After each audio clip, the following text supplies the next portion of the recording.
ও রূপসী মাইয়ারে তরুণা তলে কি তারা দুধ বেচতে এসেছে কুয়াকাটাতে। বলেন কি? হ্যালো গাইস, তোমরা কেমন আছো? আশা করি তোমরা অনেক ভালো আছো। সো চলো ভিডিও শুরু করা যাক। আসসালামু আলাইকুম বড় ভাই। আজকের ভিডিওর টপিক হচ্ছে বউ ব্যবসায়ী। তো চলো শুরু করি।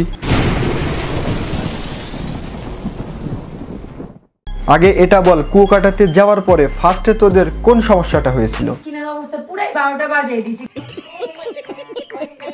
তোদের তো কুয়াকাটা নিয়ে গেছে বউ ব্যবসার জন্য, তোরা যদি উল্টাপাল্টা কাজ করিস সেখানে গিয়ে, তাহলে তো স্কিনের অবস্থা এরকম হবেই। আমরা কেউ কারো ভালো দেখতে পারি না, এই জন্যই বিয়ে না করেই বউকে নিয়ে গেছে কুয়াকাটা। তাই বলছি ভাই, বউ ব্যবসা করলে একটু ভালো করে কর, অন্তত বিয়েটা কর।